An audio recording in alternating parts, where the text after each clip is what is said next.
जय श्री कृष्ण। आइए मेरे भाई बहन, भागवत ज्ञान के परिचर्चा में हम लोग पुनः से प्रवेश करें। मुहुर मुहुर बार बार भगवानी कथाओं में हम लोग अवगाहन करें। ये भगवती गंगा के समान भगवान नारायण की पवित्र धारा का जो प्रवाह चल रहा है, इस प्रवाह में निरंतर हम लोग अवगाहन करें। भगवान ये परम कृपा पात्र भगवान कपिल अपनी माता देवहूति को ये बहुत सुंदर से उपाख्यान सुना रहे हैं। अभी हम लोगों ने भक्ति योग, कर्मयोग और इसके साथ साथ जो है हम लोगों ने ये जीव गर्भ में कैसे आता है, कैसे इसको त्राण मिलता है, कैसे भगवान की प्रार्थना करता है, फिर जन्म पाता है। लेकिन ये बार बार वही कर्म करता है, वही खोटा और निंदित कर्म करता है, जिसके चलते इसका पुंडपी जन्म, पुंडपी मरणम, पुंडपी जननी, जठरे शयनम, इस क्रिया से वो निवृत्त नहीं हो पाता है। इसलिए मेरे भाई बहन, भगवान कपिल कहते हैं, हे माता, हम आपको सकाम और निष्काम पुरुषों के गतियों का विवरण कुछ संक्षिप्त में बताते हैं माँ, उसको भी ध्यान से सुनो। सकाम और निष्काम दो प्रकार की यह विधा हमारे आपके सामने प्रस्तुत हो रही है। सकाम वह है जो किसी कामना के साथ भगवान का यजन करते हैं। भगवान का यजन किसी कामना के साथ किया जाए कि हे प्रभु, हमारा ये काम हो जाएगा तो हम ऐसा करेंगे, हमारा ये काम बन जाएगा तो हम ऐसा करेंगे, मेरा बेटा पास हो जाएगा, अच्छे नंबर से पास हो जाएगा तो हे भगवान हम ये आपको ये चढ़ाएंगे, ये करेंगे, और मेरे बेटे की शादी हो जाए, मेरे भगवान मेरे बेटे का कोई बेटा हो जाए, मेरा पुत्र हो जाए तो हे प्रभु हम आपकी ये करेंगे। माने ये कहते हैं कि किसी कामना के साथ जो कर्म किया जाता है वो एक निश्चित धुरी तक, निश्चित गति तक, निश्चित विधा तक ठीक हो सकता है, निश्चित जगह तक ठीक हो सकता है, लेकिन वो सही नहीं है। भगवान का भजन निष्काम होना चाहिए, सकाम नहीं होना चाहिए। कामनाओं के साथ जो भगवान का भजन किया, लमसम प्रायः 90 से 99% लोग आजकल के भगवान का जो भजन करते हैं, इबादत करते हैं, बंदगी करते हैं, प्रार्थना करते हैं, मंदिर जाते हैं, चार धाम की यात्रा करते हैं, 99% लोगों की मन में भावना होती है, प्रभु हमारा ये काम हो जाए तो हम ऐसा करेंगे, हे मेरा ये काम हो जाए तो हम ऐसा करेंगे।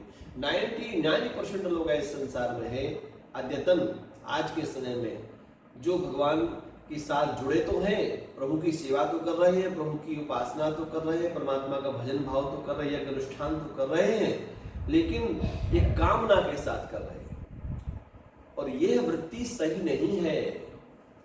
सही वृत्ति वह है परमात्मा का भगवान निष्काम होना चाहिए। निष्काम भाव से हम परमात्मा का भजन करते हैं तो वो भजन हमारा स्वीकार्य है, वह भजन हमारा बड़ी प्रपन्नता के साथ परमात्मा हमको प्राप्त हो जाते हैं। निष्काम भाव से ससुख वांछा रहित ईश्वर सुख वांछा सहित, ये निष्काम भाव है। निष्काम भाव का पहला सूत्र है ससुख वांछा रहित और ईश्वर सुख वांछा सहित। हमें अपने सुख की इच्छा नहीं है, हम अपना सुख नहीं चाहते हैं, अपना कोई कार्य नहीं चाहते हैं भगवान, हम तो ये चाहते हैं नारायण कि हे ठाकुर जी, हे परवरदिगार, हे मालिक, हे श्याम सुंदर, हे गोविंद, हे प्रभु, आप प्रसन्नता से रहें, आप खुशहाल रहें, आप अच्छे से जिंदगी जीवन का निर्वाह करें। हे भगवान, आपकी खुशी में तो हमारी खुशी है, आपके चैन में मेरा चैन है, आपके सुकून में मेरा सुकून है, और आपकी ही प्रसन्नता में हमारी प्रसन्नता है भगवान। आप प्रसन्न है तो हम भी प्रसन्न हैं। आपने पा लिया हमने पा लिया, आपने पहन लिया हमने पहन लिया, आपने पी लिया हमने पी लिया। भगवान की भावनाओं के साथ जो जुड़ जाते हैं, अपने आप को जोड़ देते हैं, वो सही मायने में निष्काम भक्त होते हैं। और निष्काम भक्ति सबका सिरमौर है, सबका श्री मुकुट है, श्रेष्ठतम भक्ति मानी जाती है। भगवान की प्राप्ति का सबसे श्रेष्ठतम कोई उपाय है वो निष्काम भाव है। निष्काम भाव की जो भक्ति है वो परमात्मा को सबसे प्रिय है। हे मेरे भाई बहन, इस प्रकार की भक्ति परमपिता परमात्मा को स्वीकार्य है और आदरणीय भी है। जन्म मरण के बंधन से वे कभी मुक्त नहीं होते हैं जो गृहस्थ निष्काम धर्म का आचरण करते हैं, फल की इच्छा नहीं रखते, अहंकार और ममता से रहित होकर शांत चित्त से भगवान हिरण्यगर्भ की उपासना करते हैं। किसी प्राणी को मन, वाणी और कर्म द्वारा कष्ट नहीं देते। किसी भी प्राणी को मन, वाणी, कर्म द्वारा कष्ट नहीं देते। वे सूर्य मार्ग से ब्रह्मलोक जाते हैं और ब्रह्मा की द्विपरार्ध जो एक आयु होती है, ब्रह्मा की द्विपरार्ध आयु पर्यंत निवास करते हैं और दिव्य भोगों का आनंद लेते हैं और ब्रह्मांड का लय होने पर ब्रह्मा के साथ भगवान के शरीर में लीन हो जाते हैं, परमात्मा मय हो जाते हैं, यानी ईश्वरमय हो जाते हैं। सोहम, जैसे कि हमारे यहाँ शैव संप्रदाय में एक परंपरा है, सोहम, जो तुम, सोहम शिवोहम।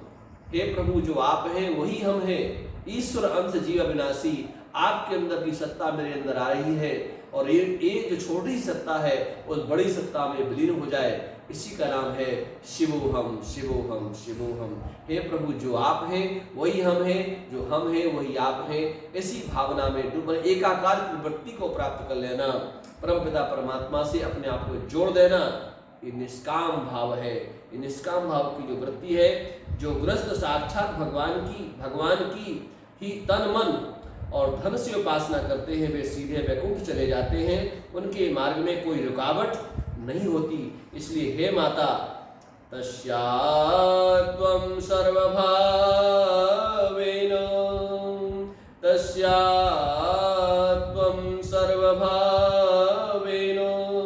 भजस्व परमेष्ठिनम्।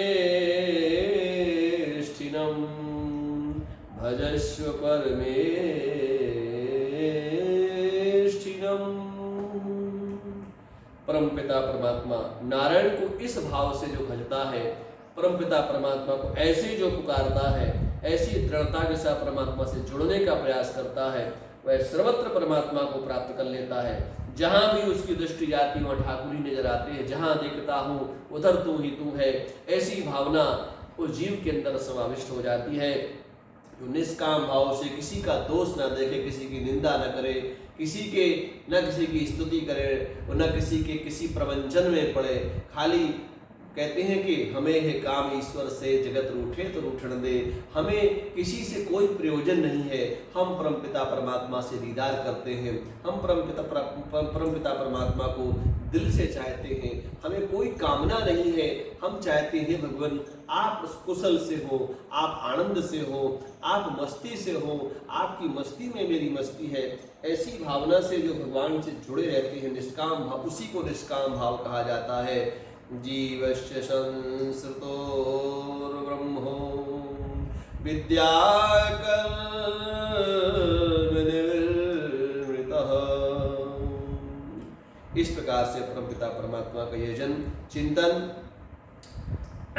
भगवान कपिल कहते हैं, हे माता, ऐसे जीव अपने आप को धन्य धन्य मानते हैं जो निष्काम भाव, सकाम भाव से नहीं, निष्काम भाव से परमपिता परमात्मा का ध्यान, चिंतन, मनन और जो भी कर्म करते हैं वो निष्काम भाव से करते हैं। संसार में जो कुछ भी नाम सुनने, संसार की जो जिम्मेदारियां हैं, जो कुछ उन्होंने काम किया, दिन भर की जो चर्या हुई, जो सब कुछ उन्होंने जो कुछ भी दिन में किया, जो नौकरी किया, पाठ किया, पूजन किया, या किसी की ड्यूटी निभाई, किसी किया कुछ काम किया, कोई भी अपना कर्म किया, शाम को घर पे आए, हाथ पैर धोए और सारे कर्मों को ठाकुर जी के सामने जाकर के धूपबत्ती धराए, दिया जलाए प्रभु के सामने और बैठ करके और भगवान से बोले, हे प्रभु, जो कुछ भी आपने शरीर को माध्यम बना करके कर्म करवाया है वो श्री कृष्णार्पणमस्तु, श्री नारायणार्पणमस्तु, श्री रामचंद्रार्पणमस्तु, श्री रुद्रार्पणमस्तु, श्री दुर्गार्पणमस्तु। जिसकी भी उपासना करते हैं आप, जिसको माध्यम बनाते हैं,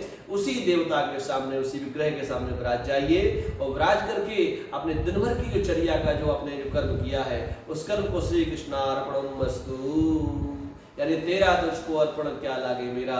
इस कर्म से यदि आप जुड़ जाते हैं, अपने आप में जोड़ लेते हैं मेरे भाई बहन, तो आप मान लीजिएगा आप निष्काम भाव के प्रोधा बनेंगे, निष्काम भाव के योद्धा बनेंगे और निष्काम भाव के बहुत बड़े, अपने आप में बहुत बड़े पैगंबर बनेंगे आप। निष्काम भाव के बहुत बड़े झंडा बरदार बन जाएंगे आप। और निष्काम भाव की जो भक्ति है वो श्रेष्ठतम भक्ति है।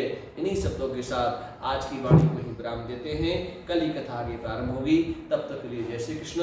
सर्वे भवन्तु सुखिनः, सर्वे सन्तु निरामयाः, सर्वे भद्राणि पश्यन्तु, मा कश्चित् दुःखभाग् भवेत्। ओम शांति, ओम शांति, ओम शांति।